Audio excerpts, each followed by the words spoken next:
सर्वप्रथम सर्व स्वामी भक्तांचे पुन्हा एकदा खूप खूप मनापासून स्वागत आहे.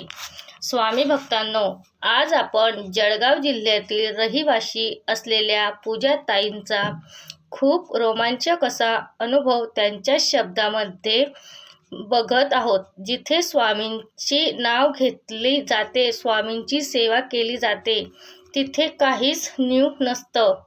हे आपण तारक मंत्र मध्ये ऐकत असतो. ताईसोबत फार वाईट घडलं. अशा घटना कुणासोबतही घडू नये. कुणाच्या आयुष्यात एवढे दुःख येऊ नये. पण महाराजांनी त्यांना कशी साथ दिली आणि त्यांनी देखील स्वामींवर कसा विश्वास ठेवला आणि अशी श्रद्धाभाव आपला असायलाच पाहिजे. यासाठी या अनुभव नक्की शेवटपर्यंत ऐकावा. चला तर मग ताईंच्या शब्दात या सुंदर अशा अनुभवाला सुरुवात करूया. तोपर्यंत तुम्ही जर चॅनलवर नवीन असला तर सबस्क्राईब करायला विसरू नका. असेच रोज स्वामींचे नवीन नवीन अनुभव या चॅनलवरती येत असतात. ताई म्हणतात, सर्वप्रथम सर्वांना श्री स्वामी समर्थ. अनंत कोटी ब्रह्मांड नायक राजाधिराज योगीराज परब्रह्म भगवान श्री स्वामी समर्थ महाराज की जय. ज्यांच्या चरणी त्रिवार वंदन. स्वामी भक्तांनो, आज मी माझ्या जीवनातील खूप मोठा प्रसंग अनुभव तुमच्यासोबत शेअर करते आहे. मी जळगाव जिल्ह्यातील रहिवासी आहे. स्वामी भक्तांनो, मी सर्वप्रथम सांगू इच्छिते की मी स्वामींच्या सेवेत कशी आले. आज मला हे अनुभव सांगतानाही माझ्या डोळ्यातून खूप अश्रू वाहत आहे. प्रत्येक क्षण आठवण आहे. स्वामींच्या सेवेत कशी आली तर मी माझ्या बहिणी थ्रू स्वामींच्या सेवेत आले. माझ्या मिस्टरांची तब्येत ही खूप बिघडलेली होती. मिस्टरांना बरंच वाटत नव्हतं. आम्ही सर्व हॉस्पिटल घेऊन फिरलो, पण त्यांची तब्येत काहीच फरक पडत नव्हता. त्यावेळेस बहिणींनी सांगितलं की तू महाराजांची सेवा कर. ती अगोदरच मला सांगत होती, पण मी काही तिचे ऐकले नाही आणि सेवा केली नाही. आणि त्याच नंतर जेव्हा माझ्या मिस्टरांची तब्येत फार बिघडली, त्यावेळेस मी स्वामींच्या सेवेला लागले. पण तोपर्यंत हातामधून वेळ निघून गेलेली होती. कारण माझ्या मिस्टरांना कॅन्सर झालेला होता. ही डिटेक्ट झाला आणि मी स्टेज त्यांची 3री होती. 3ऱ्या स्टेजमध्ये आम्हाला कळालं की त्यांना कॅन्सर आहे. त्यामुळे त्यांच्यावरती उपाय करणे हे खूप कठीण होऊन गेलं होतं. पण मी म्हटलं, कितीही काही होऊ, कितीही पैसे लागू, काही होऊ, मला फक्त माझे मिस्टर पाहिजे होते. कारण माझे 2 लेकरं, मला कोणाचाही आधार नाही. सासू सासरे नाही, कोणीच नाही, कोणाचा आधारही नाही. 2 मुलांना कोण बघणार, कसं करणार, खूप मोठा माझ्यापुढे प्रश्न होता. मग मी म्हटलं, माझी अख्खी शेती गेली, सर्व गेलं तरी चालेल, पण मी माझ्या मिस्टरांना वाचवणार, असं मी म्हटलं. आणि त्याचबरोबर स्वामींची सेवाही सुरू झाली. तारक मंत्र, रुद्रतीर्थ सर्व काही त्यांना देणं सुरूच होतं. देवापुढे, महाराजांपुढे खूप भीक मागत होती. मी सेवा करत होते. आता नवीन सेवेकरी आल्यानंतर आपली परिस्थिती कशी असते हे प्रत्येक सेवेकऱ्याला माहीतच आहे. कारण आपल्या सेवेबद्दल मन लागत नाही. आपल्याला जे दुःख आहे तेच आपल्या भोवती कंटिन्यू फिरतच असतात. डोळ्यातून अश्रू आपल्या येत असतात. माझे मिस्टर ॲडमिट होते. अक्षरशः त्यांच्याजवळही कोणीही नव्हतं. मलाही जाता येत नव्हतं. माझे मुलंही खूप लहान होते. माझा भाऊ हा येणं जाणं करत होता. त्यावेळी माझ्या वहिनीचीही डिलिव्हरी त्याच वेळेस होती. त्यामुळे तोही तिथं थांबू शकत नव्हता. त्यांना खूप एकटं पडल्यासारखं वाटत होतं. पण मग मी काय केलं? माझ्या मुलांना आईकडे ठेवलं आणि माझ्या मिस्टरांकडे मला जायचं आहे हा हट्ट धरला आणि माझ्या मिस्टरांकडे मी हॉस्पिटलला गेली. तिथे गेल्यानंतर माझे मिस्टर मला म्हणू लागले की माझे फार कमी दिवस राहिले आहे, तुझे फार हाल होतात. मी नसल्यावर नंतर पण तुझ्यासाठी मी एक सेविंग करून ठेवलेली आहे, तुला मी आतापर्यंत सांगितलेली नाही. मी त्यांना म्हणायचे की तुम्ही असं बोलूच नका, तुम्ही याच्यातून बाहेर येणार आहे, महाराज तुम्हाला याच्यातून बाहेर काढणार आहे. ते मला खूप सांगायचे की आता मला देव देखील वाचवू शकत नाही असं ते स्वतःहून म्हणायचे. त्यांच्या तोंडातून देवच बोलत होता की काय असं वाटायचं. माझी बहिणीच्या सांगण्यावरून मी महाराजांचं अशक्य असणारी गोष्ट शक्य करतात, शेवटच्या क्षणालाही चमत्कार करतात. मलाही वाटायचं माझ्या आयुष्यात चमत्कार होईल, माझ्या मिस्टरांना बरे वाटेल. पण असं मला वाटायचं म्हणून मी स्वामींचं नामस्मरण करायची. माझ्या मिस्टरांनाही माझ्यासाठी जी सेविंग केलेली होती ती एका जणाला त्यांची 5 लाख रुपये हे दिलेले होते आणि ते माझ्या पत्नीला दे असं त्यांनी सांगितलेलं होतं. नंतर तुझ्याकडे जेव्हा येतील तेव्हा दे असं म्हटले. त्यांनी मला आतापर्यंत सांगितलंच नव्हतं, पण आता त्यांनी सांगितलं की त्याच्याकडून पैसे घे म्हणून आणि मग मी हॉस्पिटलसाठी आम्हाला खर्च लागतोय म्हणत त्यांना कॉल केला, तरच ते पूर्णपणे नाही होऊन पडले.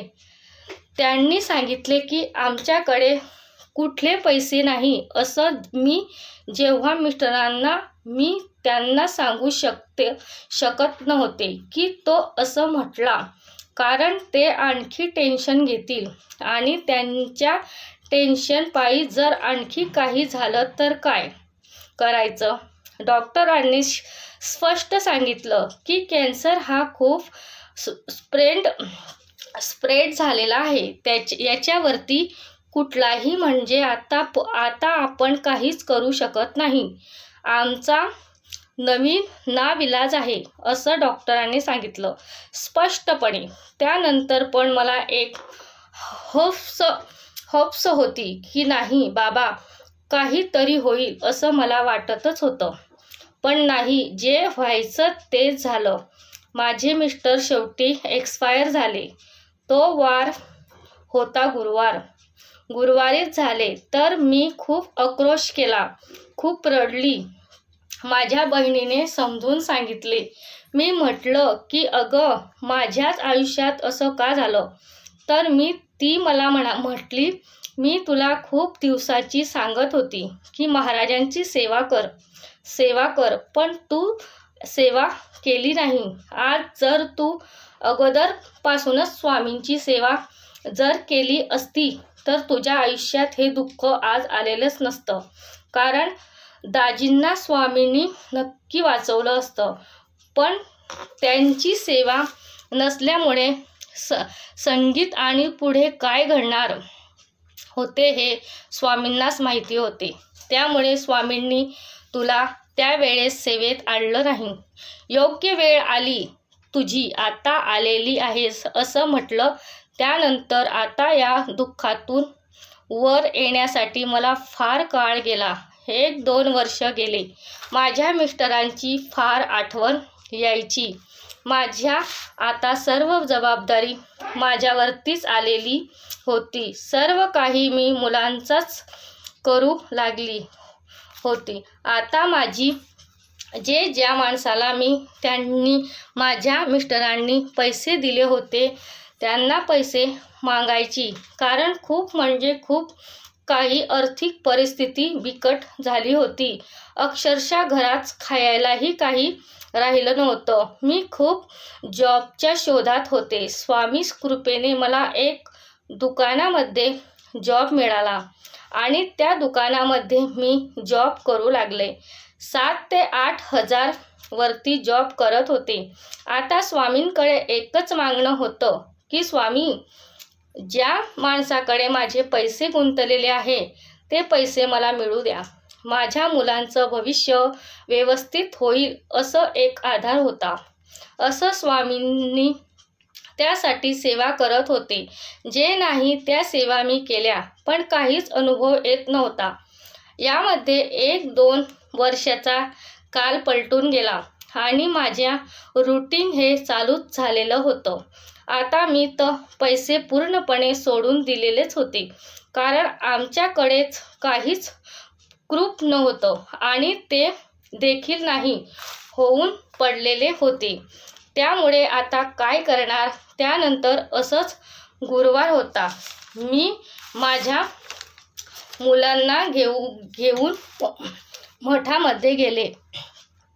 मठात गेले. स्वामींची आरती वगैरे झाली आणि तिथे प्रश्न उत्तर होणार होते. तर मी त्या प्रश्न उत्तरासाठी थांबलेले. म्हटलं बघूया, आपण एक प्रश्न करून बघूया. तिथे थांबले आणि मग मी त्या दादांना सांगितले की दादा, असं आहे, अशी परिस्थिती आहे, माझे पैसे गुंतलेले आहे, तर मी काय करू. तो माणूस मला देत नाही. तर त्यांनी सांगितले की तुम्ही 7 मोर पिसाऱ्याचे हा उपाय करून बघा. आणि तुम्ही दक्षिण भिंतीला हे मोर पीस लावायचे. त्यानंतर त्याला रोज हळदी कुंकू पूजा करायची आणि जो प्रवेशद्वार आहे त्यांच्या मागे एक मोरपीस तुम्ही लावा. म्हणे तुमचे गुंतलेले पैसे मागे येतील. त्याचबरोबर तुम्ही कुलदेवतेचीही काहीच सेवा करत नाही. तुम्हाला कुलदेवतेचीही सेवा करावी लागेल. दुर्गा सप्तशतीचे संकल्पित तुम्ही पाठ करूया आणि ते करा. 28, 14 नाहीतर 51 कितीही पाठ करा, पण संकल्पित पाठ करा, असं त्यांनी सांगितलं. आणि मग मी ते पाठही करू लागली. त्याचबरोबर 108 स्वामीचरित्राचे पारायण करत होते. त्यानंतर तारक मंत्राचं अनुष्ठानही करत होती. त्याचबरोबर मी व्यंकटेश स्तोत्राचे अनुष्ठान रात्री 12 वाजता उठून करत होती. कारण यूट्यूबला मी व्हिडिओ बघितलेले होते की आर्थिक परिस्थिती सुधारण्यासाठी आपण आणि कुणाकडे पैसे गुंतलेले असेल तर तुम्हाला ते पैसे मिळून जातील. त्यासाठी तुम्ही ही सेवा करा. म्हणून मी रात्री 12 वाजता 21 दिवस व्यंकटेश स्तोत्राची अनुष्ठान केले आणि या सेवेने सर्व सेवा जेव्हा मी करत होते त्या सेवेचे फळ एकत्रित मला मिळालं असं म्हणायला देखील काही हरकत नाही. कारण तो वार होता गुरुवार आणि 2021ची ही गोष्ट आहे. स्वामी भक्तांनो, वार होता गुरुवार आणि त्या दिवशी अचानक माझ्या घरी जो माणूस इतक्या दिवस पैसे देण्यासाठी नाही म्हणत होता, नाही होऊन पडला होता, तो माणूस स्वतःहून माझ्या घरी आला. त्याला बघून मला वाटलं की हा काय सांगायला आला आहे, मला काही कळत नव्हतं. मी त्याला पाणी वगैरे दिलं तर तो म्हणाला, वहिनी मला माफ करा, एवढे दिवस माझ्याकडे पैसे नव्हते, माझ्या पैशांचे काम होतच नव्हतं, त्यामुळे मी तुम्हाला नाही म्हणत होतो. पण माझ्याकडे आता माझे जे गुंतलेले पैसे होते ते पैसे आले. त्याने मला एक म्हणजे मदतीचा हात म्हणून मला हे पैसे दिले होते. कारण त्यावेळेस माझी परिस्थिती ही खूप बिकट होती. त्यानं मला साथ दिली आणि आज तुमच्यावरती ती वेळ आहे आणि मला आतूनच असं फिलिंग होतं की नाही, आपल्याला ज्या वेळेस वेळ होती त्यावेळेस त्यांनी मदत केली तर त्यांच्यावरती ते वेळ आहे, तर आपणही ते करायलाच पाहिजे. आपण त्यांचे पैसे द्यायलाच पाहिजे. त्यांच्या म्हणण्यातून मुक्त व्हायला पाहिजे, असं ते बोलणे. आणि ते म्हटले की आज हे तुम्हाला 1,00,000 रुपये घ्या आणि 1 महिन्यामध्ये तुमचे राहिलेले पैसे मी देतो. हे ऐकल्यानंतर माझ्या तर कानावरती, डोळ्यांवरती अजिबात विश्वास बसत नव्हता की हे खरंच शक्य आहे का, हे खरंच झालं आहे का, असं मला वाटत होतं.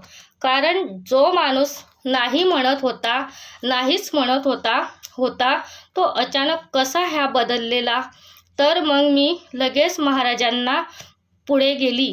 ते पैसे महाराजांपुढे ठेवले. स्वामींना साष्टांग दंडवत घातला. स्वामी, ही तुमचीच कृपा आहे. तुमच्या कृपेने हे मिळालेलं आहे, असं स्वामींना म्हटलं. त्यामध्ये मी स्वामींसाठी मठामध्ये हे केलं. दानपेटीमध्येही त्यातलेच पैसे काही टाकू दिले. त्यानंतर त्या पैशांचा उपयोग मी माझ्या मुलांच्या शिक्षणासाठी केला. माझे मुलं आज दोन्ही, एक इंजिनियर आहे, दुसरा डॉक्टर आहे. दोघंही व्यवस्थित आहे. स्वामी कृपेने आज सर्व काही आहे. पण माझे मिस्टर नाही. त्यांचं दुःख कायम मला राहणार आहे.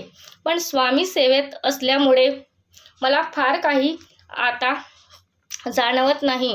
स्वामींचे एक आधार वाटतो.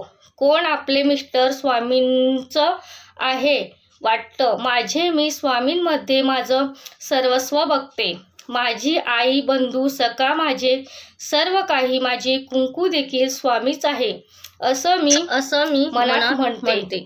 आणि स्वामींमध्ये सर्व काही त्यांनाही बघते. आणि स्वामी खरंच त्या आधाराने मला साथ देतात. प्रत्येक क्षणोक्षणी, प्रत्येक संकटात माझ्यासोबत उभे राहतात. असं मला आलेला हा स्वामींचा अनुभव होता. श्री स्वामी समर्थ. बघा स्वामी भक्तांनो,